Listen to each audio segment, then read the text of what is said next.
I'm Cassidy, And I'm Kennedy. and this is Threads of Wellth.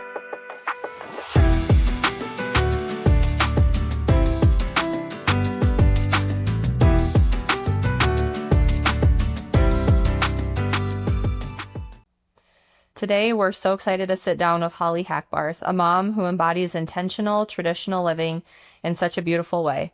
From milling her own flour to homeschooling and embracing holistic wellness, she truly lives how so many of us aspire to. She brings a calm, grounded presence to motherhood, and we can't wait to learn more about how she weaves these practices into her everyday life. Okay, Hollie, so for listeners who may not know you yet, can you share a little bit about you and your family and what led you into living a healthier lifestyle? Yeah. My husband and I, Isaac, have been married for over 22 years, and I have 4 children who I absolutely love and adore. I guess in a nutshell, I lived in Southern California since I was 2 up until a couple years ago when my husband and I decided to sell our house, and he gave up his job, and we traveled in an RV across America. And a year and a half later, wasn't expecting it to be that long, but we landed in the middle of the prairie, in the middle of nowhere. So here we are.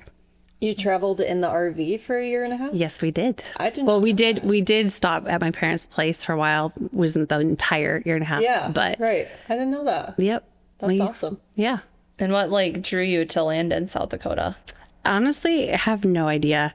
Every single time that we crossed the border, whether it was on the west side or the east side or from north or south, whatever it was, it just felt like home. And we never had been here, never had family, nothing. So just every single time that we crossed the border, we're like, I think this is it. Like there's something special. So Yeah, that's awesome. Yeah. Well, to kind of jump into the healthier living lifestyle, we've both known you for a while, and I've always admired just you've kind of, with your family, you've kind of led your family in more holistic living. What kind of led you into that and got you interested? Did you grow up that way, or did something happen where? Yeah, I think that kind of reflecting back that it was more of how I was raised, whether it dated back to my mom. She had an uncle who was a farmer, and so she would grind the wheat and make bread. Or she took a class from, I think it was called Food for a Living, and which is now known as Ezekiel bread. And so she learned how to make bread from them.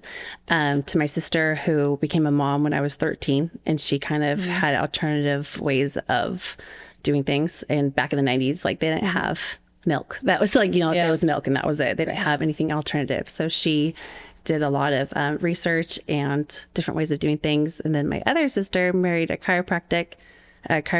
So therefore there's a whole nother holistic way of doing things that way.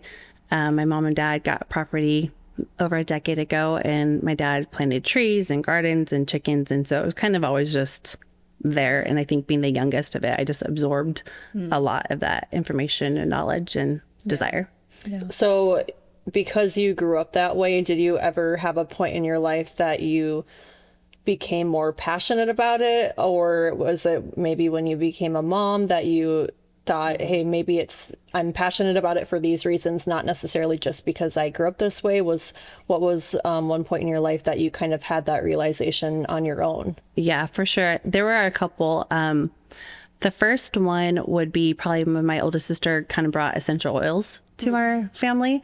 And I was skeptical, to be honest, being okay, sure, this little oil's going to do all that. Right. So I did research on my own because I was skeptical. And so I was like, okay, what is this all about? And the first oil that I had ever used was Thieves. You guys, Yeah. Oh, yeah. do you guys know why it's named Thieves? No. Okay, so this was part of the research. It was in the 14th or 15th century, the bubonic plague was rampant. And so there's this group of thieves who would put on these 5 different ingredients, and they would go in and pillage people's houses, and they would not get sick or get way. So that's why I call it thieves, because they were thieves that protected them from the bubonic plague.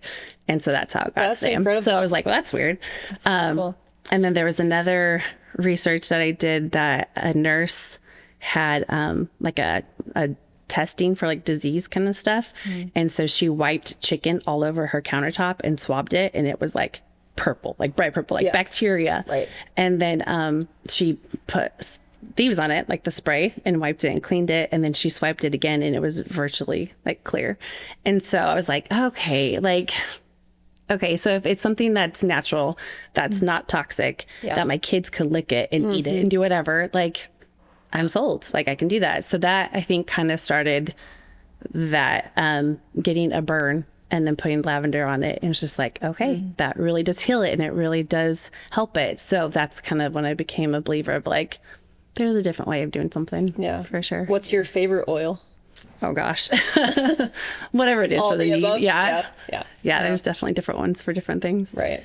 Yeah, I love thieves. I like clean my whole house with it, and it smells amazing, which is a huge plus. But I was always like one of those people that thought like everything had to be clean with this kills 99.9% of bacteria.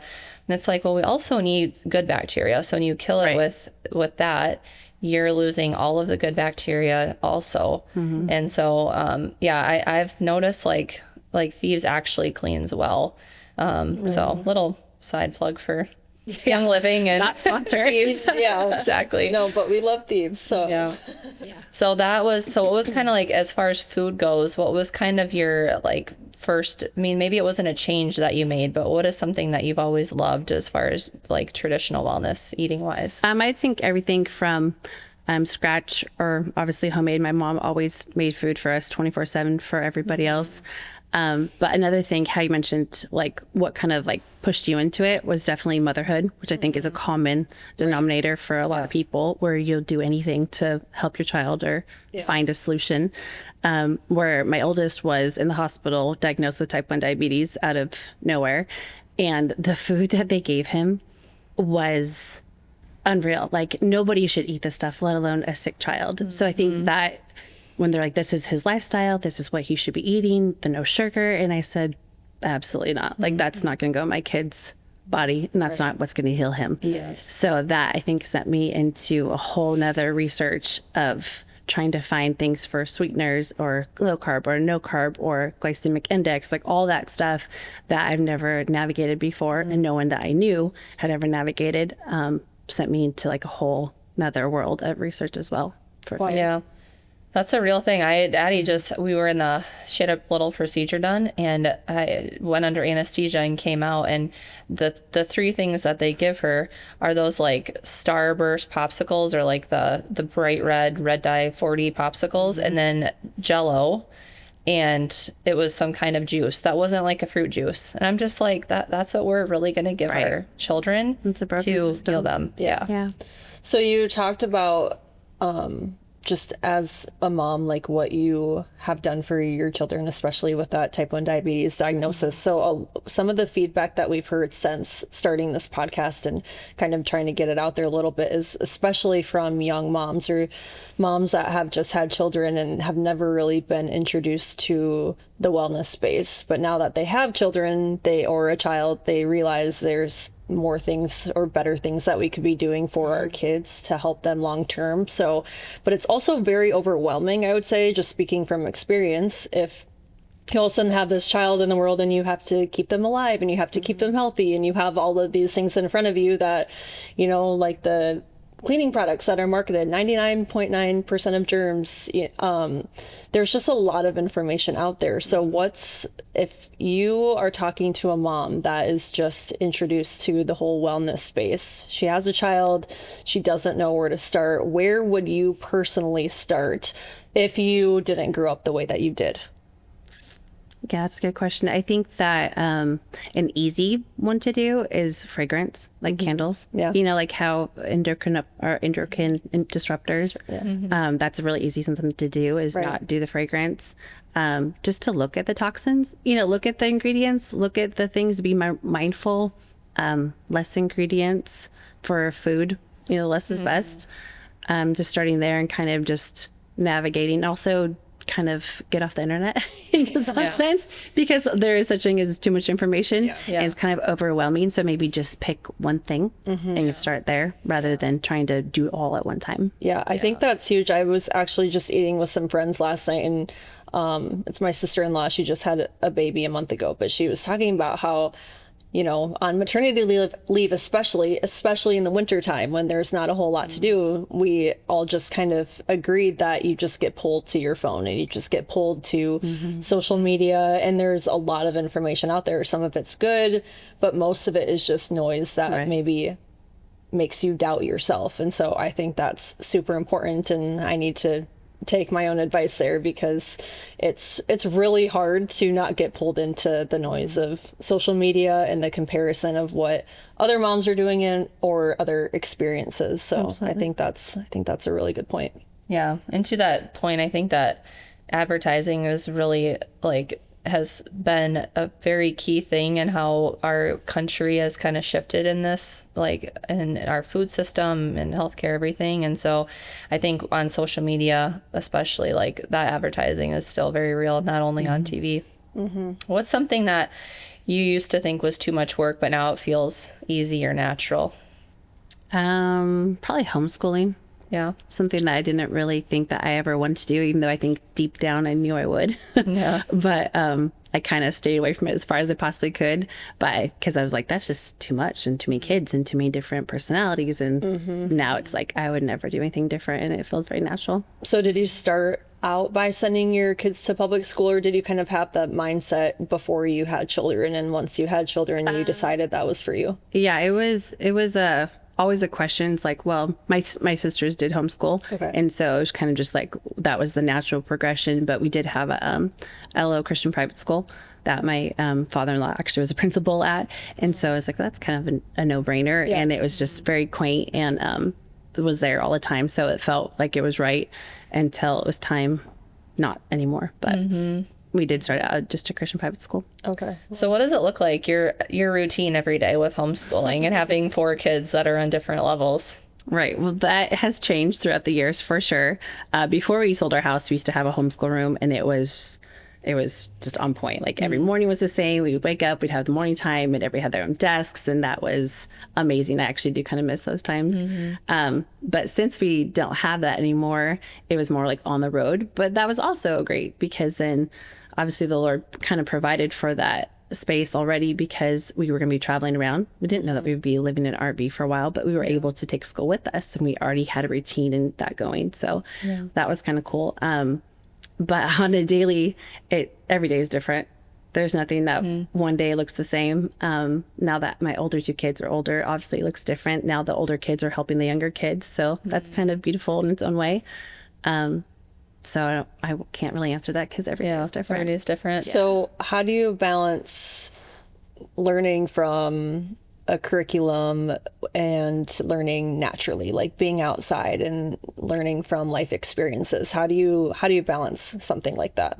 I think that not to be so stringent for me, it's kind of just to let the day go, because there's some days where they wake up and they are like sponges and they want to just learn and learn. And there's other days where you can't get them to write their name, So I think that just to kind of be flexible and to kind of just watch your kids and see what they need at the time. There's days where they just are creative and they want to play Legos all day. And it's like, okay, well then that's what we're doing today. And there's times where they, really are in a certain subject or want to learn something.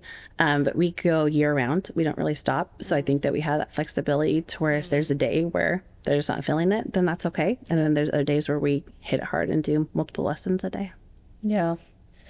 Yeah, and we were just talking off camera about how, your daughter's graduating early, and a lot of homeschool kids that I know graduate early. And I think there's a lot to be said for how, when you're not being pushed into a very strict schedule as kids, how they want to learn. I'm sure you see that. Did you see a difference in their personalities and their attitudes when they were going to school, like a structured school, as opposed to being homeschooled? Yeah, it's a lot more relaxed in a sense. And I think that I have one child who learns this way and another child who learns that way, instead of putting everybody in a box where they have to dot the I's and cross the T's, where this one might need more verbal and this one might need more, a hands-on. So I think that being able to kind of read that, but then also just working together in different aspects is really, really helpful. Yeah. So are there specific resources that you kind of plug into to help you with building a homeschool routine? I get asked about homeschooling my daughter, and I mean, she's 10 months old, so I have a while, but I've been asked about that multiple times, and my go-to answer is just to kind of joke around and saying, if I homeschooled, she wouldn't make it past 3rd grade because I'm not naturally a teacher, and I don't think that I'm capable of that. So if there's anybody that's listening and have a child or children that are older than 10 months old and want to get serious about homeschooling, but kind of doubt that they can, what advice do you have from them, or are there specific resources that they can look into to kind of help with that? Right. And so I think that after actually COVID happened, it made the resources so much more available. I took my son out halfway through the year and just homeschooled just him, because there were some things that I knew that I needed to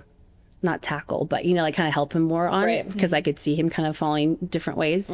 And so I took him out by himself, and I tried this little cute one that was Bible based, and it was called Good and Beautiful, and it had free resources. And so I was like, well, we'll just try it, because he's not like a classical and he's not a Charlotte Mason, like it's somewhere like in between. So this was kind of a good mixture. So we tried that for 6 months, and actually it was great. It had everything that we wanted. And then COVID hit, and it kind of blew up. Like when I first started, there was like 200 families that had ever heard of this. And then after COVID, it was a free resource that everybody kind of just got thrown into it. And so it blew up, and it became really, really big, more resources, started with high school. So that was kind of fun, because we got to kind of be on the ground level of that and help with that. And then also there's another one called Gather Around that kind of stemmed from the Good and Beautiful. And she has just a mom with, I think, 7 kids who just started writing her own stuff.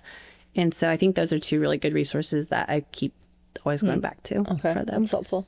I also want to just talk quick about, I think there's a misconception that like kids that are homeschooled aren't socialized, and they're not like getting to have conversations with kids. But I've spoken to your kids, our cousins are homeschooled, and like I feel like I'm having a conversation with an adult, just very mature and very, very well spoken.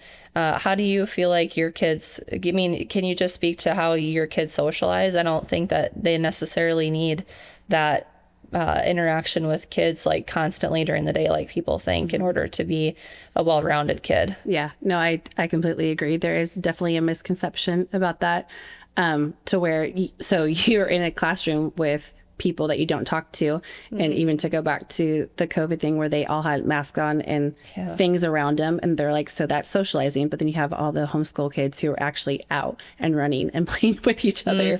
We're like, so what's the misconception here? Because they definitely, or my son, he was able to have a flexible schedule, so he actually worked at a coffee shop in the mornings and could be very flexible. So it's like he's out there talking to people, engaging, doing work and different things like that, to where you want to have that experience if you were just sitting in a classroom and doing book work. So he's having conversations with adults rather than and kids their own age. Like it's not it's different now. Yeah, that's great. So you kind of talked a little bit about how COVID changed things, but it changed a lot outside of, you know, the school system, homeschool world as well. So health wise in general, I think some people might have woken up a little bit to taking care of our bodies and not necessarily just trusting the marketing and everything that's out there. And so through all of that, just what are some of the holistic practices that you and your family do that you have noticed the biggest impact, whether that was through that time or just in general? What are some of the things that you have noticed the biggest difference with? I think that making your own kind of like elderberry syrup, and I have this other concoction that my kids call mama medicine. Okay. That if they feel like a little tingle or a little something, they're like, Mom, can you make some mom medicine?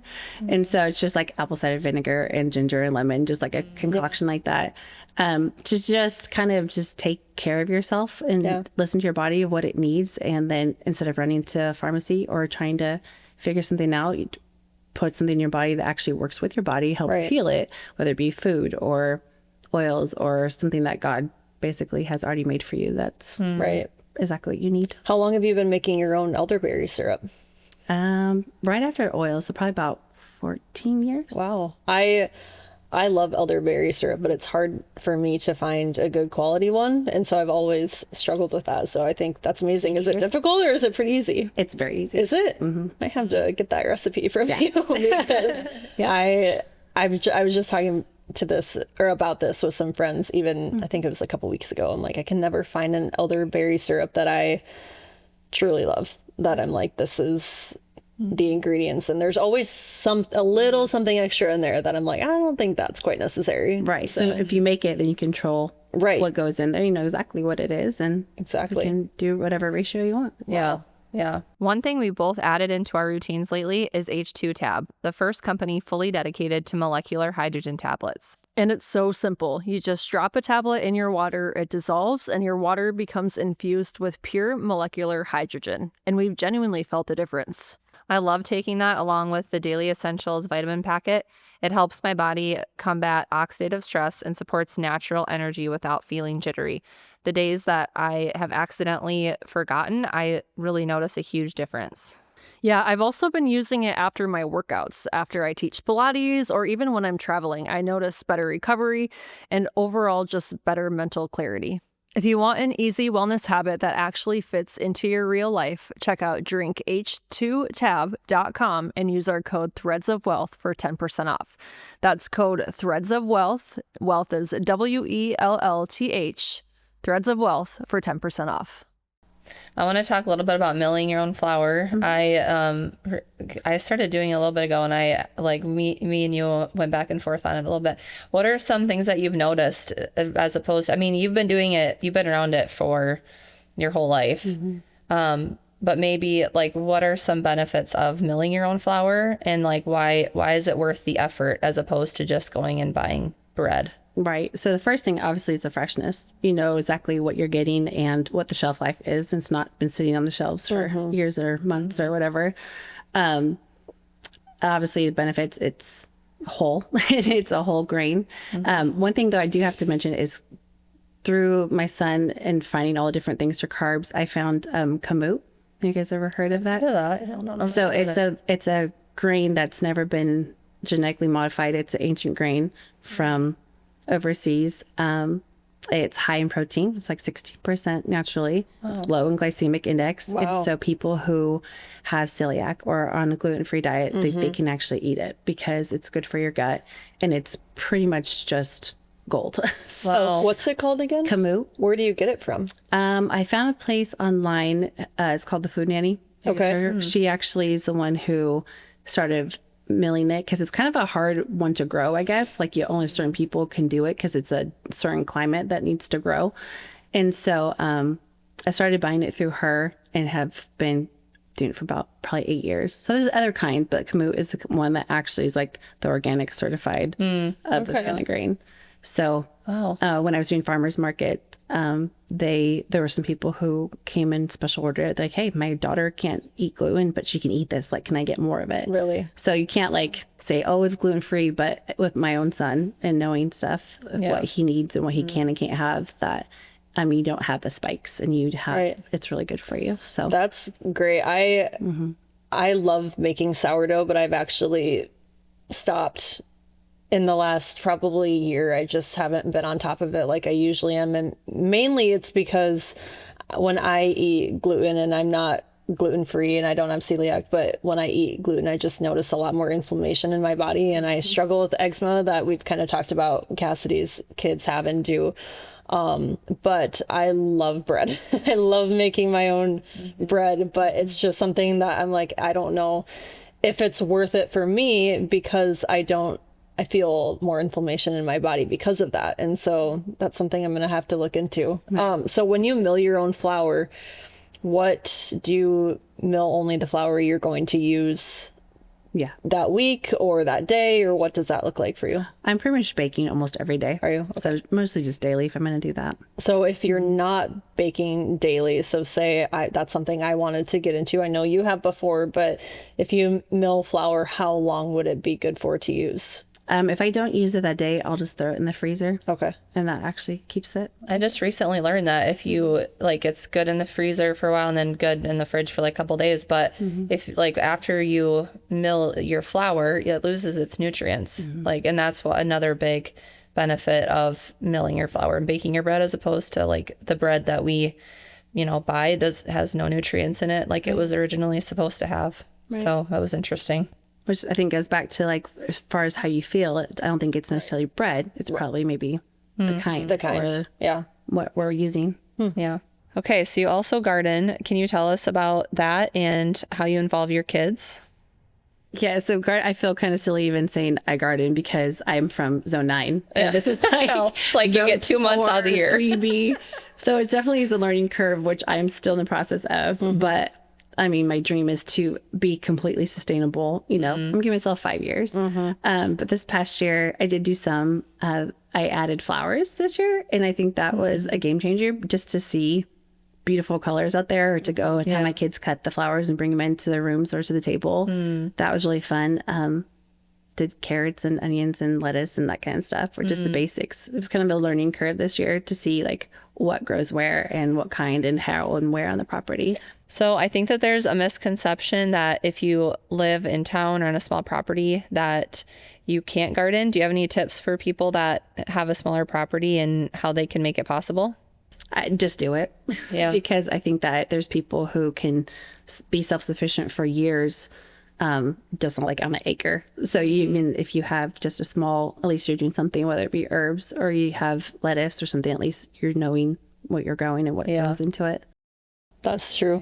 How do you involve your kids outside of, obviously you talked about how they cut the flowers and bring them into their room, and I think that's pretty special, but how else do you involve your kids in the whole gardening process? We make a whole lesson out of it, really, because you can have either like the sun and the water and like how that all works, but then also having like a little small seed and how amazing God is to just have the seed to flourish into something that we can eat, that nourishes our body, that gives us the nutrients. Like, it's just a full circle of just God and us and how I think that he intended it to be. So just getting them involved, or having them go pick it or make sure they water. My daughter did have a kind of like a PTSD experience, because the first year on her birthday, she wanted to plant an herb garden, but we were new. We didn't know. It's like in middle of July and like a hailstorm came the next day and it ruined it all. So she's like, I want nothing to do with it. I'm done. Like, come on, we need to try again. So I think it's just a learning curve and just getting them excited about, is there sprouts and that kind of stuff. So just walking through with them and have them walking through with me, and just watching it grow and seeing the miracle of what it really is. Absolutely. What is something that you think that people get wrong about, or a misconception about homesteading or traditional skills? That is trendy when it's been something that's been around forever, hundreds of years, thousands of years, where it's just like a trend that you jump on, or there's nothing new under the sun. It's something that people have been doing, that we just need to kind of get back to the basics and just... That's so true. I think that's a huge reason why we wanted to start this podcast, is because I feel like people have gotten more interested in wellness because it's become trendy, because it's become this matcha drinking, all these things that are trendy and a lot of people are talking about, and it's all over the place, and maybe we have more access to it, but it goes deeper than that. And so I think that's a really good point to make, is that, going back to when our grandkids or grandparents, or even our parents were growing up and how they lived their life, the simpler, the better. And so it's not necessarily about what's trending. It's about what's easier, what's simpler, and what it used to be like, I think is huge. Yeah. What holistic practices do you think that have had the biggest impact on your family? I feel like there's a lot. That's a good question. One that kind of sticks out as like a whoa was my daughter had nosebleeds when she was younger, kind of just random, didn't really make sense, and there's nothing we could really pinpoint it to. But I knew that like heliochrysum and cypress were like the ones that would like stop oils or stop the bleeding. And I didn't have any of those, so I used a Trauma Life, which had kind of like a blend of it, and I kid you not, within seconds it just stopped. And I'm like, okay, maybe it was just like almost done, and it was just kind of a fluke. And not a big deal. And so then she had gotten another one, and I put it on, and seconds it would stop. And so we kind of both looked at like, this is really happening. And so that was like a whoa moment that really helped her. And she's like, I will never not go anywhere without it. And since then hasn't had them. And so it's not been a thing, but she's always remembered that from a younger age, where it's like, that really helped, and that really made a stopped difference. it. Yeah. And she could like see it. So What were that the was huge. oils that you said that helped? Heliochrysum and cypress were in a blend. This one's called Trauma Life. Yeah. And where did you topically put it on? Did you put it right on her nose? Had her sniff it, and then I put it on the back of her neck with a cold rag. Wow. That's amazing. That is just really amazing. So So if somebody who just wants to dip their toes in getting into oils and they don't know where to start, what's a good first step in introducing oils into their life? I think Thieves is a great place Mm-hmm. because it cleans, it helps, it disinfects, it does all the things. And lavender, I think, is a great one to start for burns and for skin. I feel like those two are pretty user friendly, I would say. And it matters, like, obviously where you get your oils from, because there's a lot that are not pure and real. Yeah, absolutely. So be careful of that. Where did you get your oils from? Young living. Young Living. Yeah. That's great. That's awesome. So how do you decide, like, you've talked, you just sitting here listening to you, you make it seem really easy. I know you've been doing it your whole life, but me, I have been passionate about this for a little while, but definitely gotten more passionate about it since I've had my daughter. But listening to you, you kind of seem like you have it all figured out, which is amazing. And I'm like, I want to be, I know, but I'm like, I want to be just like Hollie now. But how do you decide what's worth your energy? What's worth your time? Because as a mom of 4 kids and you're homeschooling and you're doing all of these things, like, I'm kind of exhausted thinking about like what your day-to-day life looks like. And so how do you decide what is worth your time, if that makes sense, when it comes to traditional or holistic living? Pray. Yeah. I mean, really, God cares about everything. Yeah. And so just to ask about the little questions of like, oh, even the oils, like, what do I use for this? Or Right. my son's feeling like this way, just asking for insight or guidance. Just pray, because he cares about that, about the big and the small. Yeah. And so I think that that's kind of like not a cop out, but it's like, that's kind of like what I do, because it's like, I don't know. Yeah. I'm just a person. I have no idea what I'm doing. Yeah. And so I literally just partner with God as much as I can. Asking for wisdom. Yeah. I think that's, and we'll talk about it. We have a couple plans to talk about it more so in the future on the podcast, but I think Cassidy and I and you both agree that that's kind of the foundation of all wellness, generally speaking, is our faith. And if you're not right spiritually, if you are, uneasy in that regard, I think for me personally, if I notice a disruption in everything else I'm doing and my day is not good, if I don't start off with my spiritual wellness and my faith and praying. And so I think that's huge. Yeah, absolutely. So has Isaac always been on board with traditional living? He has been so sweet and so kind to kind of always just let me do what I want. Yeah. But he was not raised like that, I wouldn't say, but he was always very open and very supportive. And now since then, obviously has seen that we don't go to the doctors. We don't do all these things. There's just a different way of doing things. And it doesn't always, there's obviously a time and a place for medical intervention, but that's not your first go to. Yeah. There's there can be other ways of doing things. And so I think that he now has seen that and is totally on board. Yeah. Love that. Yeah. So how do you and Isaac intentionally create the culture in your home for your children and your family?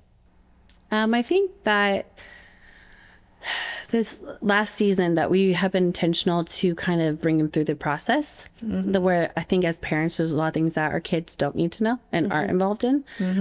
But from deciding to move and to make the big change and kind of give up everything that we had on paper, it was, we made it.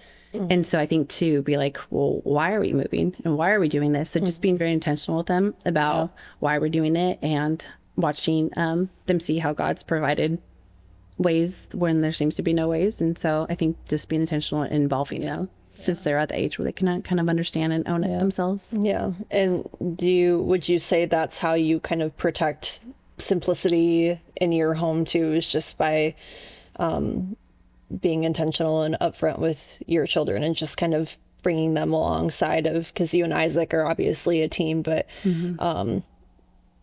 bringing your kids alongside of you throughout that whole process. And just, I worry about raising kids in kind of the world that we live in. And so is there anything else that you would say that has helped you kind of protect that innocence or that simplicity for your children? Just to kind of do what's best for your family. You know, what's for you and Tanner, for you and Kyle, that not to follow what the society says or what culture says that you should do or shouldn't do, or what age, or like phones. Like, just because everybody has phones doesn't mean our kids. Like, you literally have no reason to. Leave our house. At the time you didn't have a job. Like, you don't need it. And does culture say that that's weird that they don't have phones? Yes, but is that going to change for us? Absolutely not. So just to kind of stay true to that and talk to them about, well, why and the reasons. And they're like, we don't even need a phone. We don't want a phone. It's fine. So where I think that if we kind of just went with it, they would just expect it and assume that it would just be the way everybody else has it. So I think that that has changed it, just the communication and not having to follow culture and say no, and that's okay. That's great. So if a mom, a new mom, or really anybody is listening today and they want to live more intentionally, but they're not sure where to start, what would you say to encourage them to start now and to start where they're at? Intentionally, like motherhood or wellness, or kind of a combination, wellness, but like, I mean, probably being being a mom. But I think we talked about already how so many like when you become a mom, I think that's many people's stories, is that it kind of shifts your perspective. So like for, you know, a mom that's realizing this or seeing some things in their kids and they're like, I want to make a change in my home, but I have no idea where to start, or, you know, it seems overwhelming to me. So at that point, I would say just to kind of funnel, like, because you have all these big pictures of things that where I want to do this and I want to do that, which is like, just pick one. And to kind of funnel down what your actual passion is and like what you want to do with your child. And then again, get off your phone and just, you know, get on their level and just, you know, go eye to eye with them and see what their heart is and what their desires are, and spend time with them. And so I think there's a couple different ways you could do it depending on what your desire and passion is. For sure. So just do it. Just do it. What's something that you wish you could go back and tell yourself a few years ago, or even prior to having children? Buy the bigger RV. That's awesome. I'm going to be in here longer than I thought. I would have known. Yes. Hindsight. A little bit more space would have been great. Like, that's okay. That's amazing. It's so true. That's great. How about before, like, going back to like the mom's perspective, like before you were a mom, what's something that you go back and tell yourself before in that season of life? I don't know. That like it's just okay, like you don't have to have everything figured out, and it's okay, like just that pressure of I'm in charge of this child for their whole lives and everything is dependent on me, where it's like you don't have to know the answers, and you're kind of learning, and every child is different, and one thing that works for one child is not going to work for the other, and what works for your child is not going to work for my child. Just to realize like it's okay, and to have grace for others and yourself, and just it's okay. Absolutely. So if a mom is listening to this, what is one thing that you would encourage her, or anybody, it could really be anybody, what's one thing that you would say to encourage them to not just start out in this process of living more intentionally and naturally, I would say, but just really anything to continue to go forward in a busy and chaotic and trendy world? What's one thing that you would give as a little piece of encouragement? I would say just to kind of take a breath. And to know that it's gonna be okay to just kind of get your eyes off the world and to kind of just be internally asking and seeking God of what like you want for your family and for your child and for your life and what God's calling you to do, because just because so-and-so makes bread doesn't mean you have to. You know, there's other ways of doing it. You don't have to do what everybody else is doing. Do what's best for you and for your child and for your family, for yourself. I think there's a lot of pressure to, like you said, to keep up with everybody or to constantly do more to maybe prove that you're doing enough, or to make all these changes right away and to really just live at a really fast-paced life to prove to yourself or to prove to others that you're doing everything that you possibly can be doing. But I think there's a lot of power in what you said. Take a breath, slow down. You don't have to tackle everything at one time, because chances are, if you are trying to do everything at one time, if you are trying to keep up with the people around you or the people that you see on social media, that's when balls get dropped. And that's when we get overwhelmed and decide to just shut down rather than forging forward. Right. And it's like, I've been doing this for 15, 20 years, and it didn't look like all of this at one time. Right. It's just it's progressive and seasonal of what is needed. So it's just, it's a progress. It's not all at one time. Yeah, it totally is. Yeah. And you'll find that there'll be like your perspective shifts when certain things happen with your kids, or we don't all have the same experiences. And so that's for a reason. God gives us experiences or allows things to happen for a reason. And so that's what's cool. We can all learn from each other. Exactly. Okay, before we finish up our conversation, we want to ask you a couple of fun questions. So what's your favorite herb in your kitchen right now? Herb de Provence. I've never heard that. I don't know what that is. It's a mixture of thyme, rosemary, sage, marjoram, and I think basil, sometimes lavender. But That sounds amazing. I You always use it on. seem to grab. I feel like everything. Really? I'm It's like always all grabbing for purpose? it. Really? Yeah, and the best one was at Trader Joe's, but Oh, okay. it doesn't always happen. But when I go, I always stock up, and I always go through it. So I have to. it's very odd. Yeah, I'm gonna have to look for that. Never That's heard of amazing. that. That's great. And what would you say is your favorite thing to make from scratch? Oh man, I'd say, I guess sourdough is kind of still fascinating to me because it's just water and flour. Yeah. And I always think, I'm like, this shouldn't work, and it's not going to work. But then somehow it always works. And it's versatile and it's healing and all the things where I'm like, I'm still not like, like I'm like the crumb and like the ear and all the things, like every time I'm just really like, It's amazing. way Yeah. to go, flour and water. Yeah, Like, I'm not surprised. Like it truly is amazing. Even me, I have not been doing this stuff for very long, but even when I started to make sourdough, I probably skipped a bunch of steps, or I don't know. I was like, this is way above my head, and somehow it worked out. I was like, wow, that's amazing. Yeah, that's pretty cool. Yeah. What's a wellness trend that you don't subscribe to or don't follow along with? I probably don't even know all the trends.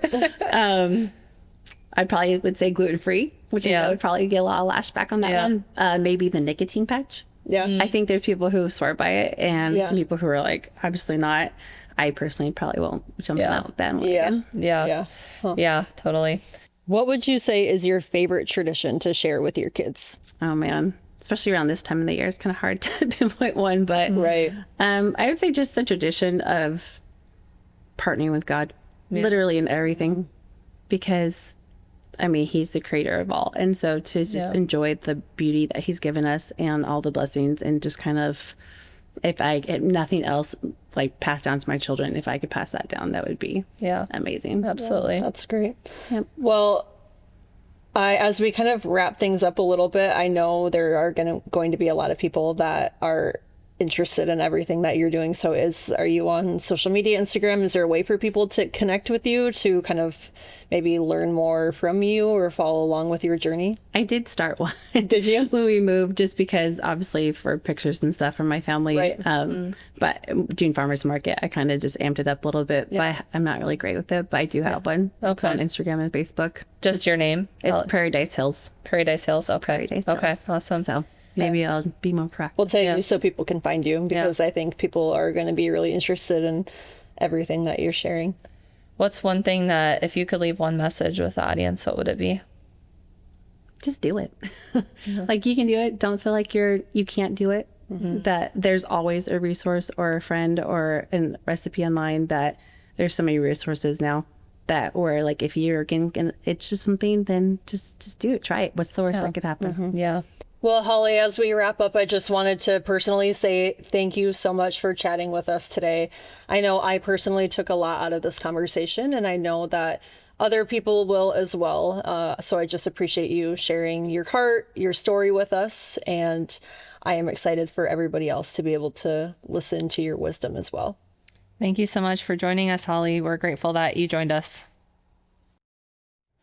Thank you so much for tuning into our episode today. If you took something away from our conversation with Hollie, make sure to leave us a 5-star review, like, subscribe, or follow us wherever you get your podcasts, YouTube, Spotify, or on the Apple Podcast app.